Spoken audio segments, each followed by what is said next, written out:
Hi my dear students, today we will learn about curl of electrostatic field. Okay, curl of electrostatic field. In our previous classes we learned about electric field and its divergence, Gauss law, all those things. Okay, now before discussing this thing, you have to think about a point charge. Always we start with a simple case. Always it is a point charge. Okay. So for a point charge, we already learned that for a point charge Q, the electric field is given by, okay, point charge Q. Electric field is given by 1 by 4 pi epsilon 0 Q by R square R cap. I think you remember this expression. Okay.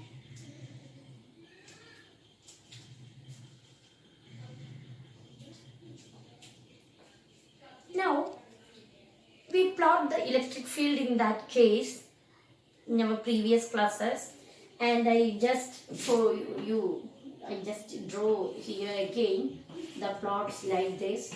Okay, if it is plus Q, the field is going like this. Okay, now similarly we already learned about curl. Curl means circulation of a vector field, right? Is there any circulation for this electric field? This is point charge Q. Okay, electric field moving outward from this charge Q, and there is no, the figure itself you can see that there is no circulation for this electric field E. Its circulation is 0. Okay, so now we can prove it mathematically. We want to prove that the circulation or curl of electrostatic field is 0. Okay, so for that, now we can fix a coordinate system. See, here there is a coordinate system like this, and this is y, this is z, and this point, this x coordinate is pointing outward from this board.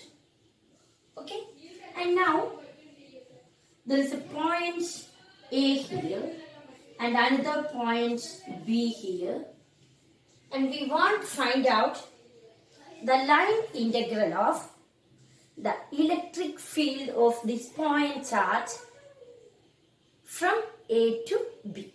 Okay, from A to B. From here to here, the position vector of point A is given by RA, and this distance to this point B from this origin is given by RB. Sorry. Okay. Now from A to B there are infinite paths. One of the paths is shown here. We have to find out E dot dl. Okay. E dot dl from A to B.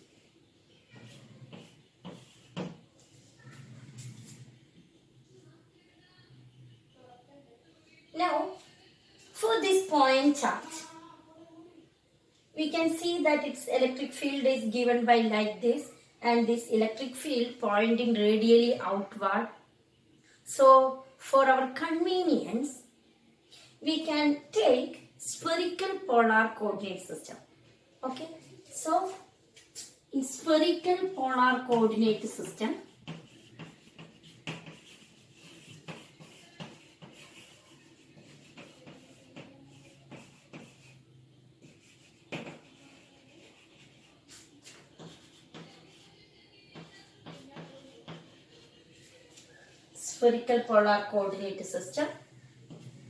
dl equal to dr r cap plus r d theta theta cap plus r sin theta d phi phi cap. Okay. Now you can take E dot dl. E is given in this expression, dl is given here. Now if you take E dot dl, you can see that E dot dl equal to 1 by 4 pi epsilon 0 q by r square dr. Okay. Q by r square dr. This is E dot dl. Okay.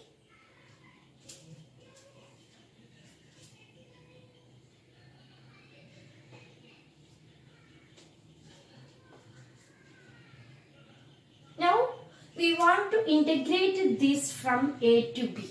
Okay, that is the next part we want to do. So I am doing it here.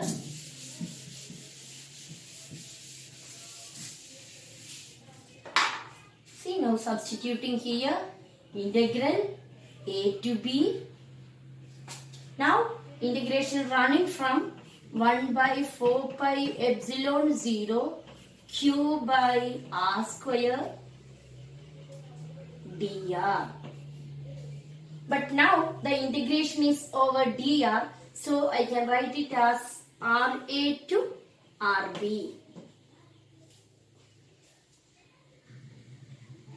Okay, now if you perform this integral, you can see that this gives you 1 by 4 pi epsilon 0 q by r minus from integral RA to RB.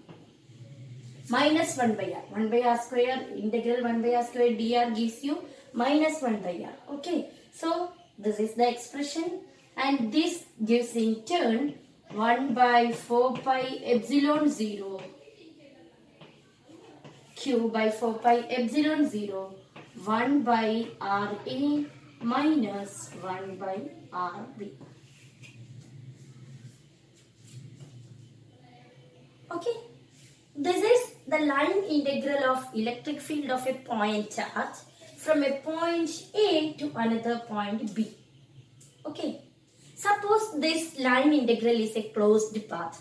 That means it moves from here to here, and then it moves from B to A some other way like this.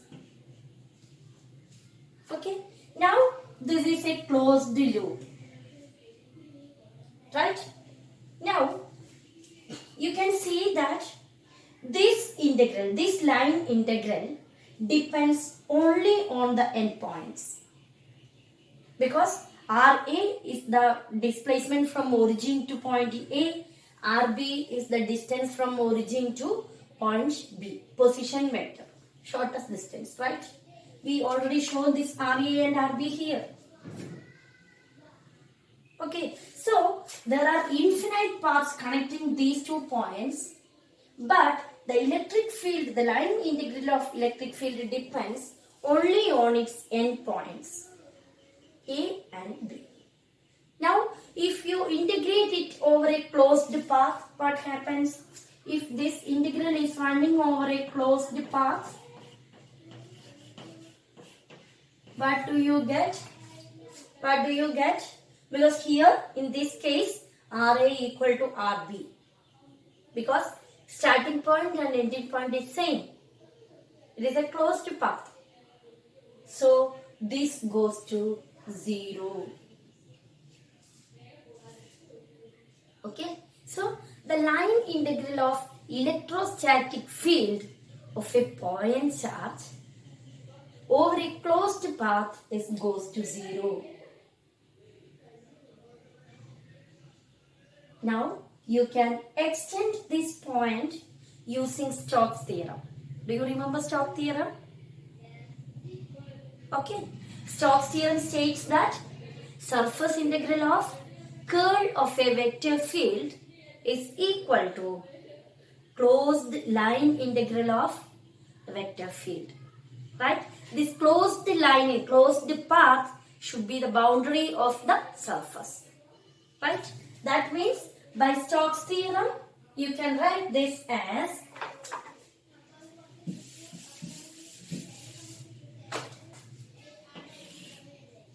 Stokes theorem, right? Stokes theorem. We already learned about it. Stokes theorem. It states that surface integral of del cross E dot dA equal to line integral of E dot dl. Here, this closed curve should be the boundary of the surface S. Okay, this is the Stokes theorem. Now, you can apply this Stokes theorem to this condition. Now, what you get from this Stokes theorem? You can see that by comparing both sides, you can see that del cross E equal to 0.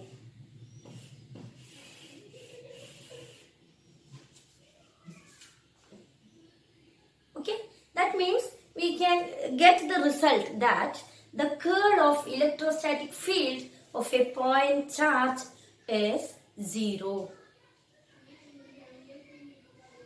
Now, you can extend this concept to many number of point charges because we already know about superposition principle, right? So, if there are so many charges, stationary charges, then also you can apply this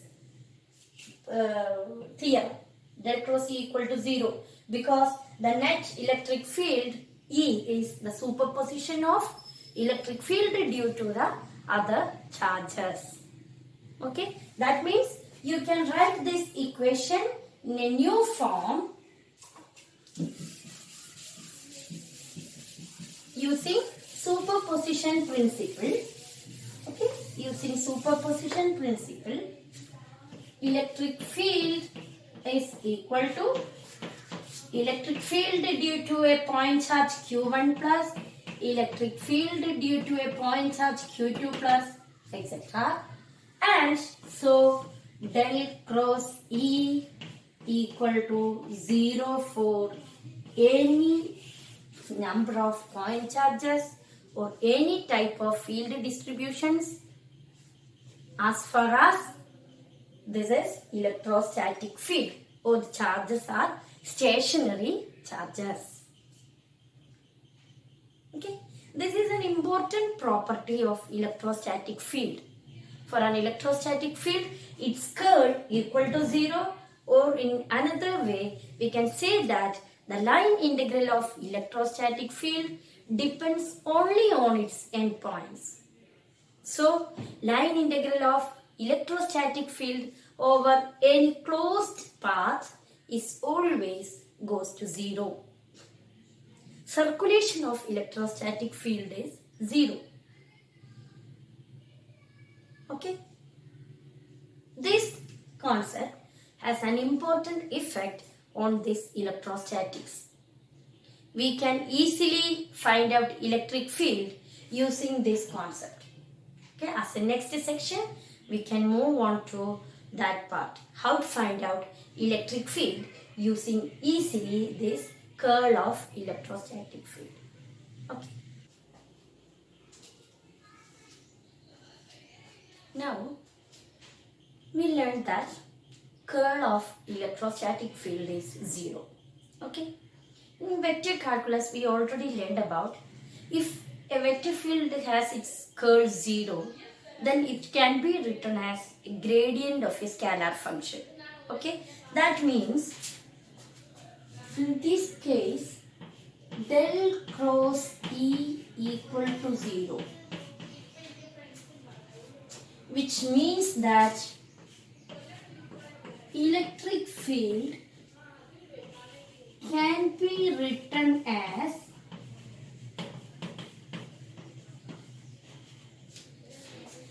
gradient of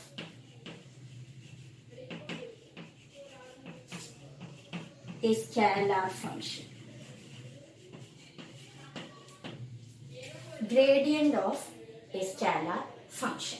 Okay, this is a result from vector calculus. Now we want to find out the scalar function for this electrostatic field. That's our aim. Okay.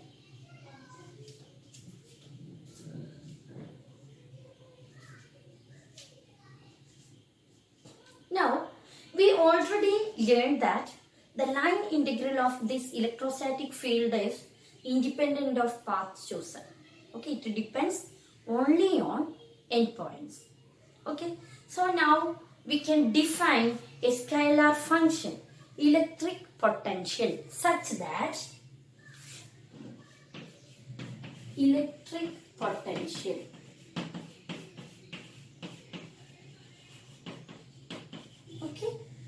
such that it is a function of position.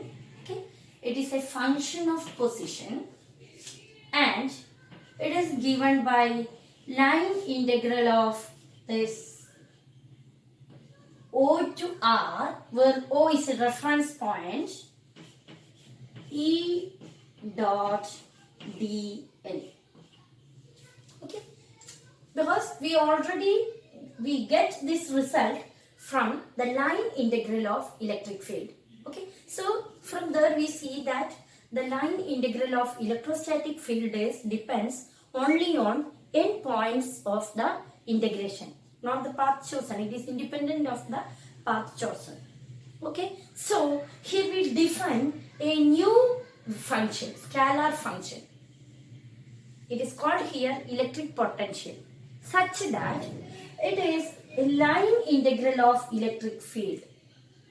By convention, we put it a minus sign, simply assuming that this function is a decreasing one. Okay, and some reference point to position R. This O represents a reference point. Okay, O represents reference point. Arbitrary reference point. O is an arbitrary reference point. From an arbitrary reference point O to position R, the line integral of the electric field gives us electric potential V.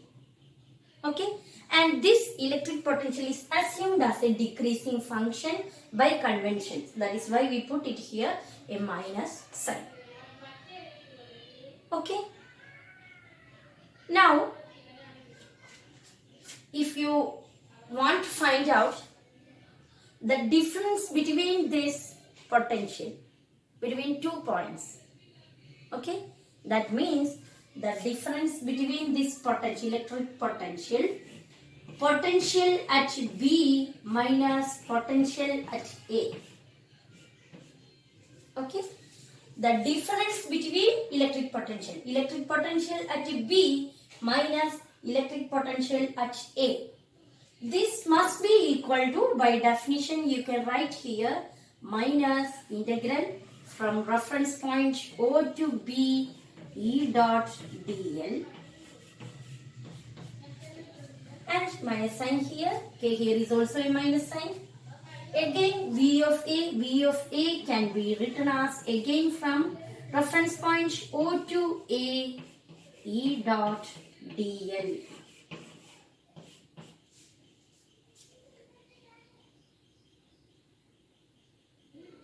Okay, now you can write this one as, now this can be written as minus integral O to B. Okay, this is our reference point O to B E dot dl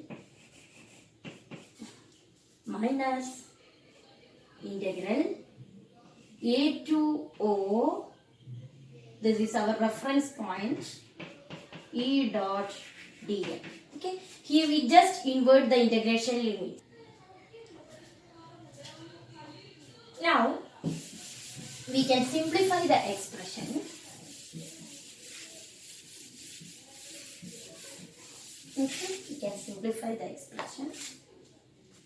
you get here V of B minus V of A equal to, what you get? You get from here that minus integral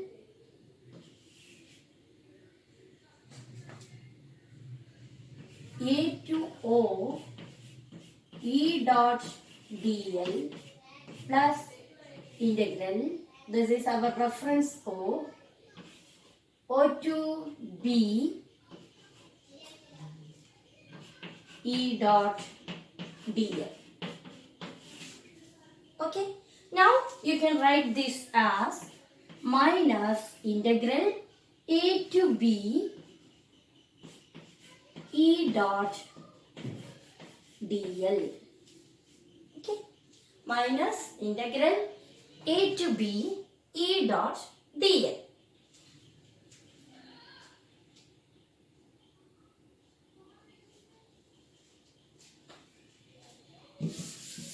So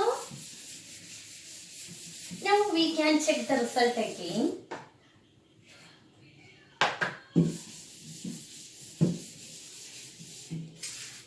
From the fundamental principle of gradient, you can see that this is equal to integral A to B gradient V dot dl. Okay, V of B minus V of A equal to integral A to B gradient V dot dl. This is from the integration of gradient. Okay, this is from the definition of potential, electric potential. Now you can compare these two expressions. Okay, this is V of B minus V of A. Now suppose this is equation 1 and this is equation 2. Okay, you can compare 1 and 2 and then you can see that electric field E equal to minus gradient V. Okay.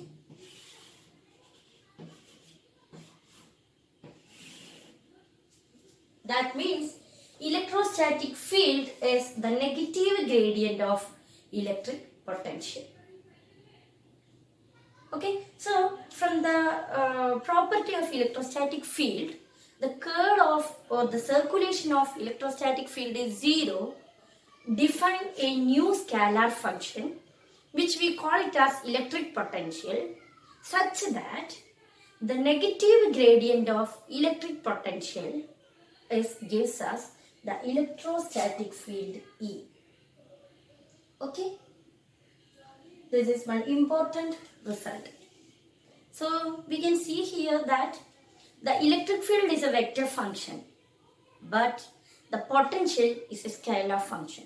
So if you know once the scalar function potential, you can find out corresponding electrostatic field.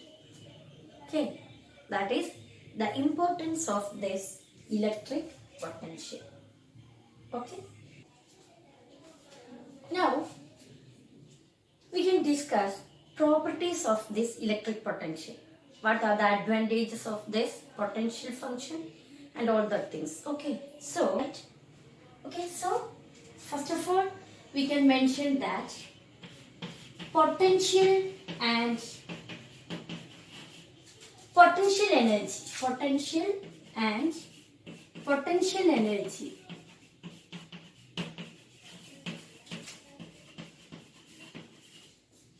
both are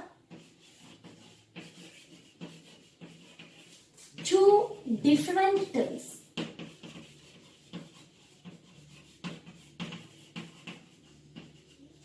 Okay, potential and potential energy are two different terms.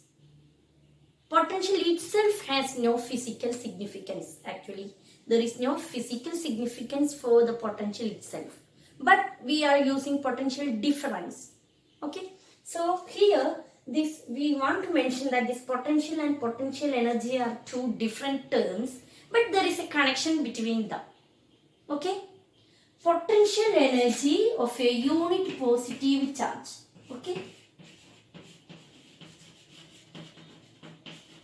potential energy of unit positive charge. Positive charge is numerically equal to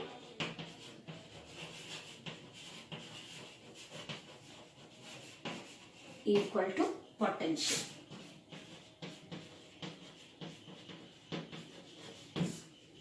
Okay, so potential and potential energy are two different terms, but there is connection between them. It is the potential energy of unit positive charge is numerically equal to this potential. Okay, electric potential. Now, the other point we already discussed it. The negative gradient of potential gives us the electrostatic field. Okay. The second point is this. Negative gradient of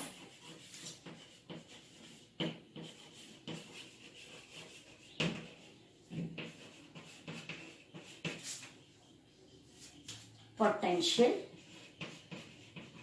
electric potential gives electrostatic field. Okay.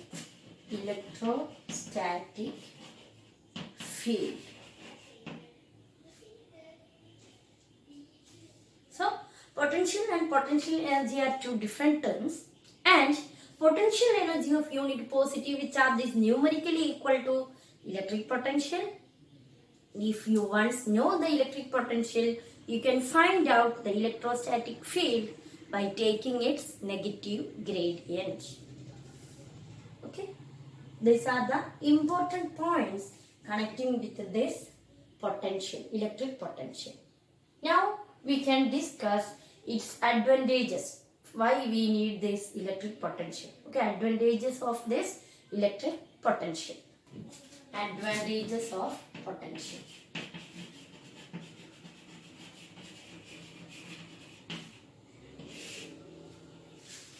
We already discussed that electric potential is a scalar function. Okay, so it is a scalar function. Scalar function. So we can easily handle with this thing. And from this, we can find out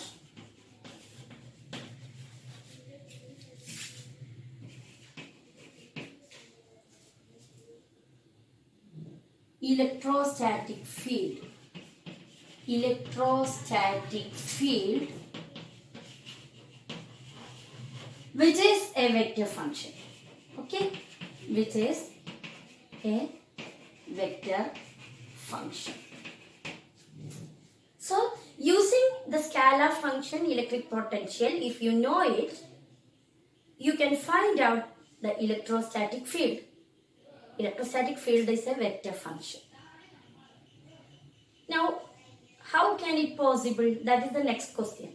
The thing is that though we think that the components of the electric field, Ex, Ey, Ez, the three components of electric field are not independent because they are connected by the expression del cross E equal to 0. That is the reason. Okay? Because here the point is that the components of electrostatic fields are not independent. Okay, they are connected by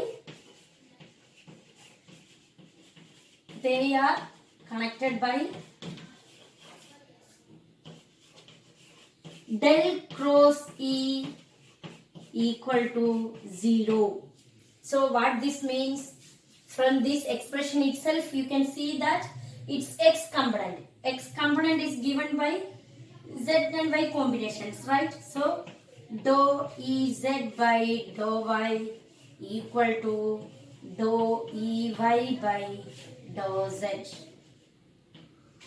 Okay. Similarly, you can see that dou Ey by dou Ey by dou z equal to here you can next condition dou Ey by dou x equal to dou Ex by dou y. Similarly, the next condition is dou Ez by dou x equal to dou Ex by dou z. Okay. From these expressions, we can see that these components of the electrostatic field Ex, Ey, Ez are not independent. They are connected by this expression. So, we can find out this electrostatic field from the gradient of the potential function. That is the advantage of this formulation, electric potential. Okay. So, once you know the electric potential, you can find out the electrostatic field using the negative gradient. Okay. That is the second point, advantage of this electric potential. Next, we want to discuss about the reference point, because we already discussed that the reference point is arbitrary. So, for an arbitrary reference point, is there any problem if it deals with this type of arbitrary reference? That is what we want to check next. So, the next point is reference points. Okay.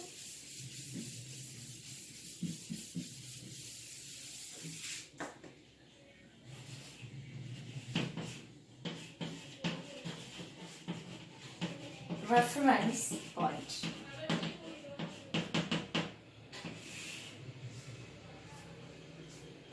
Now, suppose that we define the electric potential with respect to a reference point O prime, okay, a new reference point.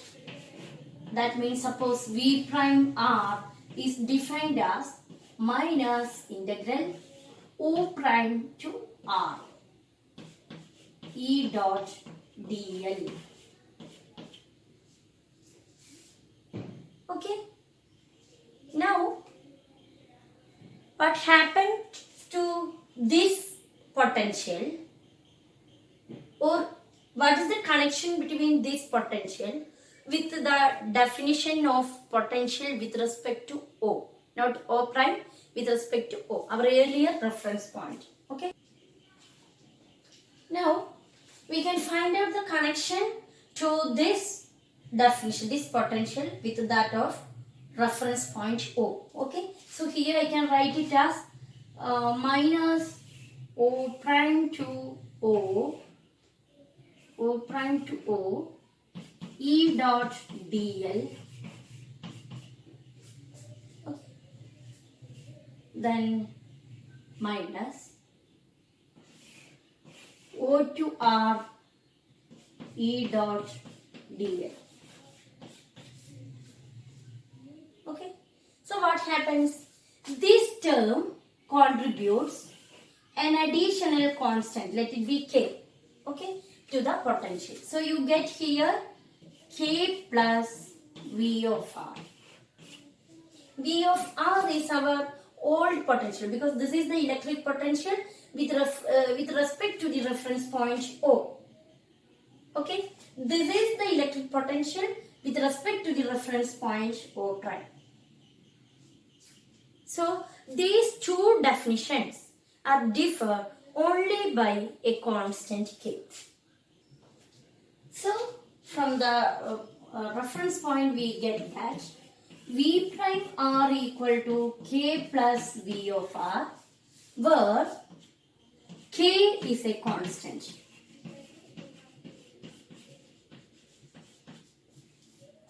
Okay, so the potential difference, okay, potential difference between 2 points V prime B minus V prime A should be equal to V of B minus V of A. Because you can see that this constant K cancels out from this term to this term. Okay, so this should be the potential difference is always independent of the reference point. Okay, similarly, electric field. What about electric field? We know that the electrostatic field, okay, electrostatic field E equal to minus gradient V. Okay, now we want to check the V prime and V. That means if you find out this minus gradient V prime R and minus gradient V of R, you can see that both these potentials are, these electrostatic fields are same. Why these are same? Because gradient of constant K is 0. Okay, gradient of this K is 0, so it remains only gradient of V of R. Okay, so the reference point has no influence on the potential difference or in electrostatic field. It is just for defining the electric potential. But always we prefer the reference point in such a point where the electric potential is diminishing or nearly 0. Okay, if the electric potential goes to 0 somewhere, we can assume it is the reference point. Usually we set this reference point at infinity because as the charge, the distance is far away from the charge, the electric field diminishes as it moves far away from the charge. In that sense, we assume, generally we assume electric potential at infinity is 0 and infinity as the reference point. Okay, but in some cases it is not a good choice because, for example, we already learned about infinite plane charges, right? Okay, in that case you see that for infinite plane charge electric field is sigma by 2 epsilon 0. Okay, so what happens then? Then the electric field is constant. It is independent of the distance where we measure the electric field. Okay, in that case it is not a good choice to fix infinity as the reference point. Then we fix some other point, a point on the plane itself as a reference point. Anyway, in real life there is no infinite plane sheet or infinite charges, finite charges only. There we can fix our reference point at infinity, and in general there is no major influence for this reference point in our problem. We are interested only in potential differences or in electrostatic fields. Okay, this is all about this reference point.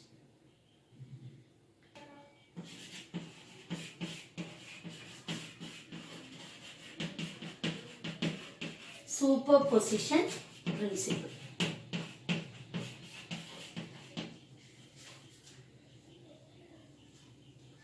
We already learned about superposition principle. In the case of Coulomb force, there we see that the Coulomb force obeys superposition principle such that the net force F equal to vector sum of individual forces F1 plus F2 plus F3 plus etc. And we see that when in the case of electric field also electric field also obeys this superposition principle. Okay, like this: E1 plus E2 plus E3 plus etc. for electric potential also, we can write that this electric potential can be written as, sorry, electric potential is not a vector quantity, it is a scalar quantity V. Okay, so V of R is equal to V1 plus V2 plus V3 plus etc. So electric potential is also, electric potential obeys superposition principle. So for a distribution of charges, the potential due to Q1 plus potential due to Q2 plus potential due to Q3 etc. gives us the net potential. Okay, so here the electric potential also obeys principle of superposition. Okay.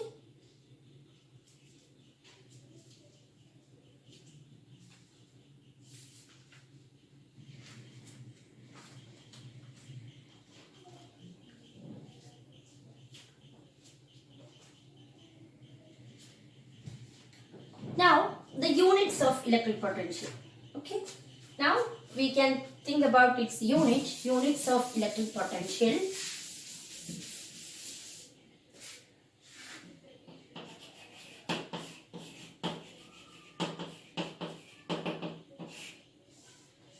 Units of electric potential.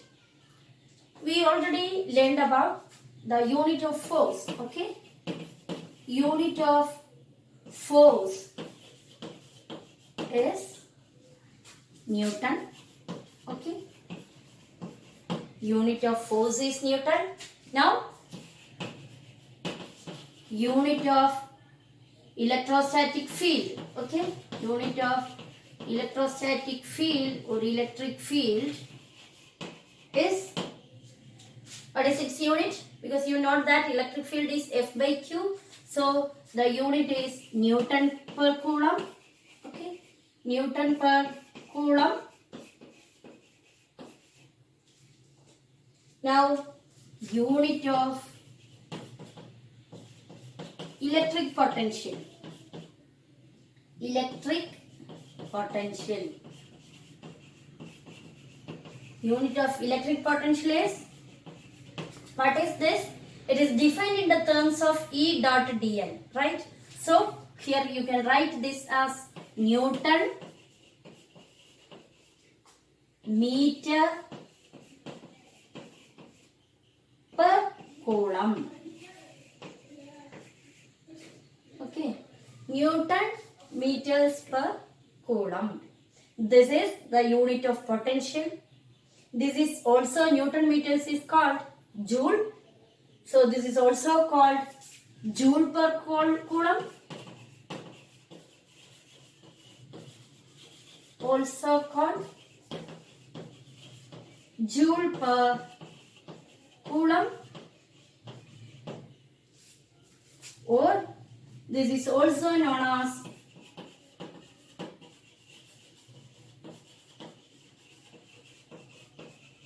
volt. Okay, this is the units of electric potential. From the unit of force, you can come to here. Unit of force is Newton. Then unit of electric field is Newton per coulomb, because F by Q, Newton per coulomb. Then you can move on to electric potential. You can written it as Newton meters per coulomb, or joule per coulomb, or just as volt. These are the unit of electric potential. Okay.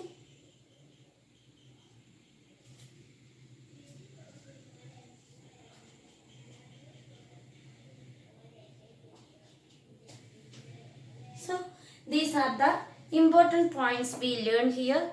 I think I can wind up now. In this section, we learned about electric potential, curl of electric field and electric potential. From the curl of electric field, we see that electrostatic field is independent of paths chosen. It depends only on endpoints, and so the curl of the field is 0. If a vector field has curl 0, then it can be written as gradient of a scalar function. By convention, we define here negative gradient. Okay, the function is called electric potential. So electrostatic field can be written as negative gradient of electric potential. Okay, then we move on to the different properties of electric potential. We see that electric potential itself has no physical significance, but the potential difference has physical significance. Okay, so if we use an arbitrary reference point to define electric potential. Okay, so then we prove that there is no dependence for this reference point if you find out the potential difference or electrostatic field. Okay, then we move on to the different units of the potential. Okay, Newton meter per coulomb, similarly joule per coulomb and volt, etc. Okay, so once you know the electric potential, which is a scalar function, you can find out the electrostatic field, which is a vector function. So learn well. Thank you.